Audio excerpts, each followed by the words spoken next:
কাল আমার স্ট্রিট একেবারে মন্দিরে মৌনী অমাবস্যা নিয়ে যখন পুলিশ একেবারে লাঠিচার্জ করলো, এই পুলিশই বেলডাঙ্গার সময় একেবারে নিশ্চুপ, কি বলবেন? কালকে আমরা দেখতে পেরেছি যে পশ্চিমবঙ্গের চটি চাটা পুলিশ মিলে কি করে কালকে মা শ্যামসুন্দরী মন্দির আমার স্ট্রিটে অবস্থিত, ওখানে ভক্তদের উপরে লাঠিচার্জ করা হয়। তাদের কি ভুল ছিল? তারা হিন্দু, সেটা তাদের ভুল।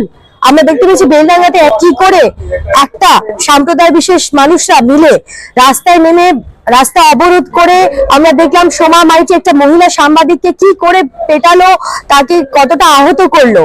আমরা এসব দেখে বুঝতে পারছি যে তুষ্টিকরণের রাজনীতি, তৃণমূল কংগ্রেসের যে তুষ্টিকরণের রাজনীতিটা চলছে, সেটা আজকে তার চটিচাটা পুলিশরাও রাস্তায় নেমেছে ওটাকে নিয়ে। আমরা এই জিনিসটা আগেও দেখতে পেরেছি যে যখন ওয়াকআপ বিলের বিরুদ্ধে মুর্শিদাবাদে বাবা ছেলেকে মারা হলো, তখনও পুলিশ রাস্তায় নামেনি।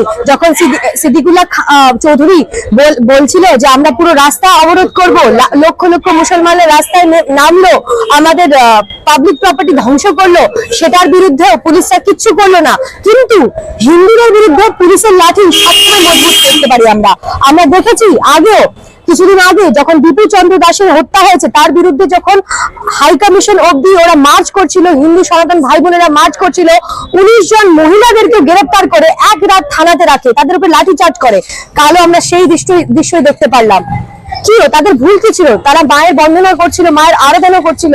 কালকে আমার সিটে তাদেরকে তার জন্য লাঠিচার্জ করা হলো, তাদেরকে আহত করা হলো।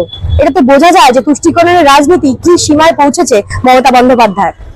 যখন মমতা বন্দ্যোপাধ্যায়কে জিজ্ঞেস করা হলো, তিনি বললেন যে মবের মধ্যে যাবেন না।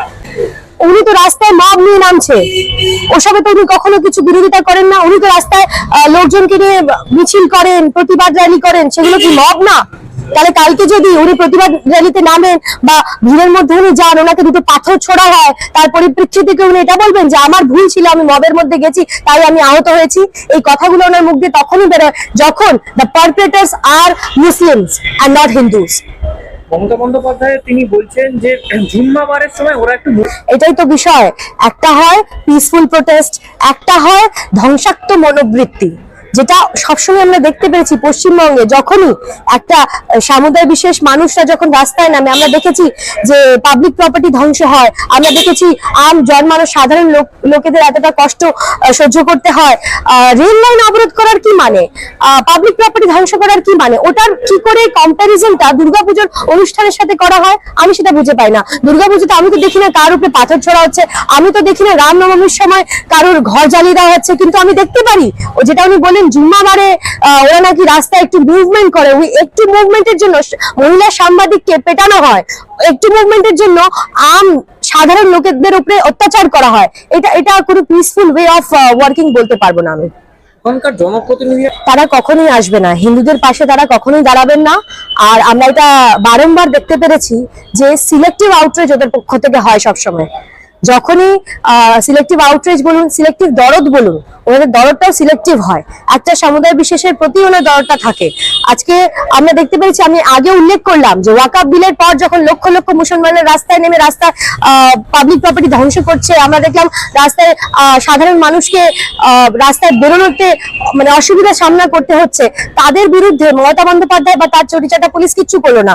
কিন্তু আমরা দেখতে পারি যখনই কোনো হিন্দুরা পিসফুল প্রোটেস্ট করে বা তাদের কোনো একটা অনুষ্ঠান পালন করে, ওখানে কিন্তু পুলিশ লাঠি নিয়ে পৌঁছে যায়।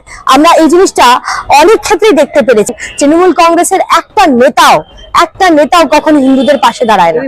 ওটাই তো বলছি, কিছুদিন আগে হুমায়ুন কবির বাবরি মসজিদ বানাবে বললো, ওটা নিয়ে ইট নিয়ে গেল।